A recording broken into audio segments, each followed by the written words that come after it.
Hey everybody, welcome to Lazy Asian Studios. Today we're going to be going into record sampling. And since I'm feeling kind of moody today, we're going to be sampling The Holy Church Incorporate 2 in 1. Romeo and Juliet. And it's a very beautiful album. Has a lot of great quotes, though I don't understand most of them because I don't remember much of them. But also we're going to be sampling Oklahoma Crude. It's a movie soundtrack which I've never heard of, and another Romeo and Juliet album. So overall, I have this section that's playing sampled. That's currently in the PC. I'm going to sample some more and see what I can do. And let's see how I flip this sample. But, and yeah, this is a tour of a studio. You know, you get my CD players, you get my record players, and you can get my stacks of wax. My prize stacks of wax, along with Charles' stacks of wax, of course. They're the ones there, there, and there. And, yeah, that's pretty much it. So, next up, the recording studio. Hey, what's up? This is Lazy Asian Studios Part 2, second floor. This is where most artists come up here to record with their tracks along with their vocals. And I'm proud to present that this, you know, this is kind of day 2, but it's like midnight. So it's technically day 3, but it's, let's just say day 2 of the Romeo and Juliet sampling. And you know, I'm here to tell you what I've done and what I did and whatnot. What else? But anyway, so it took me a couple hours to get the samples in, add the drums. This time I used Redrum, which is kind of like a Roland 909 machine, where it's not something you program in, tap in the stuff, but you know, it's something solid. So anyway, also, this is not the track I was talking about. This is actually Charles's track, my brother's track, and you know, I like this, and you know, that's also a shout out to him. So yeah, you know, I'm gonna show you guys what I did. So anyway, I'm gonna close this off for a sec, and basically, if I can find it. Produce instrumental.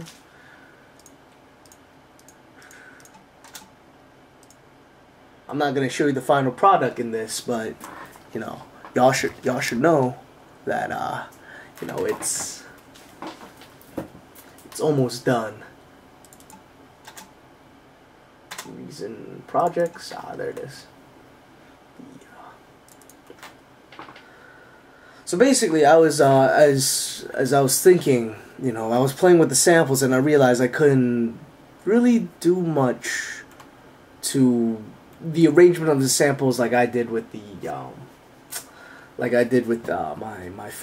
my secondaries of fantasy beat, and which was, you know, more freedom. But this one was parts and bits of the samples. So I've decided that drums before samples in this one, and so that's why I used the Redrum, which I'll show you some of the patterns which I made. You know, this is the first pattern that I came up with.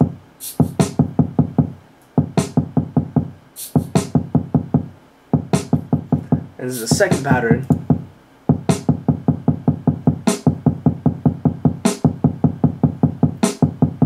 It's kind of bland, but here's a third one.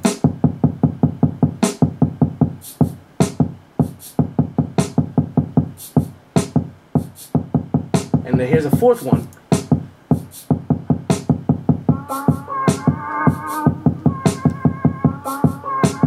You know, start to add a little bit more spice in. And this is the basic one. I showed you the more advanced one. But anyway, and those are the 5 drum patterns I played with. With exception with drum pattern 2, I didn't use that one. So, you know, and then basically, you know, I enter the samples in, you know, I'm not gonna, and actually, those were the samples. I was playing with the, what's it called, the samples that I messed around. I tweaked it a little, filtered it, and didn't do much to it, but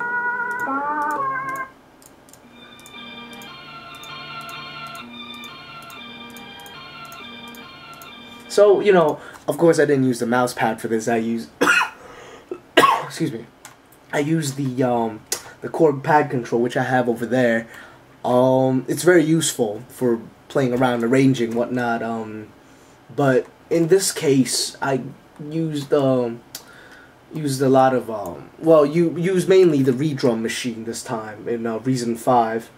So but hearing this pattern, you know, let's say I do solo. You know, you hear, oh, oops. You hear,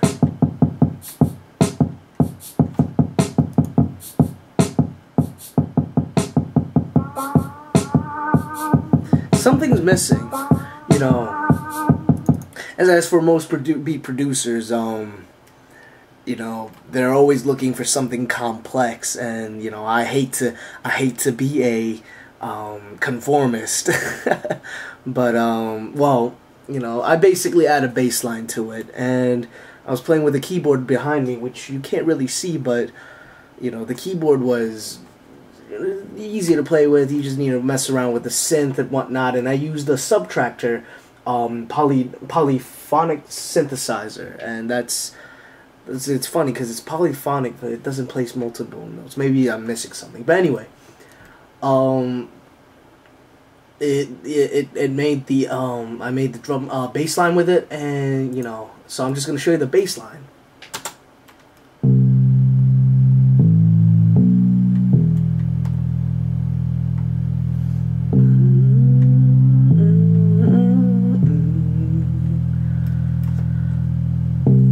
And that's throughout the whole sound, and you know, and I messed around a little bit, you know, here and there, whatnot, and combine the two, so I get, you know, something like.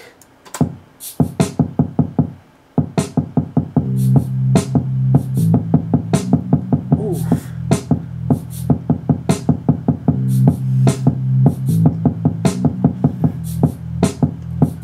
And that's somewhat not the juiciest part, but you know, if you listen to the whole song, you know, it'll be the juicy part, and you know, to prevent theft, I actually record a small little demo, written something for it. I didn't freestyle, you know, I'm not that great, as you can probably hear. And the next part, what I'm just gonna do is I'm gonna go downstairs and I'm gonna start to cut up the samples I rearranged for this. And you know, I'll be honest, it's a decent amount of work to get this one track produced, but then again, for any hit singles, it takes a good amount of time to get a good track, because you know, if you know, simply, I'm gonna diss on Charles for this one, but because if you simply push out beats, you know, like candies, you kind of lose your meaning, I guess. Not really, but it's, you know, you begin to hear the faults if you don't pull little details to it, and so practice helps. But other than that, yeah, you know, I'm a hater. I'm the biggest hater for my brother's beats. So, but anyway, next part is the downstairs studio yet again, and you know, see a little walk jockey action. Whatever that means. Alright, I'm gonna see you guys in a bit.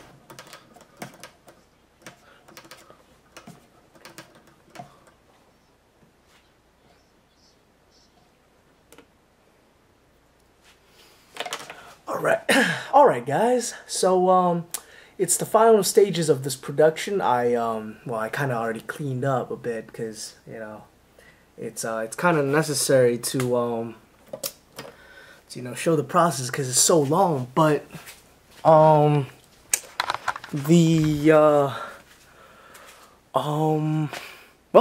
it was really hard. Let's just say it took me like a good 30 to like 20 to 30 minutes to get everything ready, and well, in case people don't know, I use a CDJ Sakai, which also is you know, it's a headache, because the cuts are not like the vinyls, but I'm too lazy to switch the box over. I might get a new one, maybe, who knows. But you know, overall, I feel kind of alright. The cuts aren't not really on point, but again, you know, it's my first fully produced track, which I utilize everything in the studio. So you know, it's kind of different, but you know, I'm excited. I'm excited for to hear the big sound upstairs, because the speakers here, you know, you get a laptop speaker over here or whatnot, and you know, it's not that great sound quality. So you know, for my track, Taste for Bass is, well, Bass for Taste actually is it's actually very bassy. So you know, regular speakers probably won't be able to handle it. Regular headphones, earbuds, whatnot, whatever you want to call them, can't handle them. My Sony couldn't handle them, which was the funniest thing. My beloved Sonys. Yes. Well, those are not the ones. Oops. I have the ones. Sorry, I cut the video out before I finished the my Sony headphones rant. But you know, nevertheless, it's you know, I'm excited to announce, you know, it's my final project is completed as soon as I export it into MP3. You guys might look at me saying, MP3? What? No, but like you know, it's an initial track. What do you expect me to do? You want me to like take it to the studio and record? Nah, man. Like, this is, you know, this is how it is. But anyway, all thanks to my turntable, the house that I live in, whatnot, can I produce this track. And yeah, well, have a listen.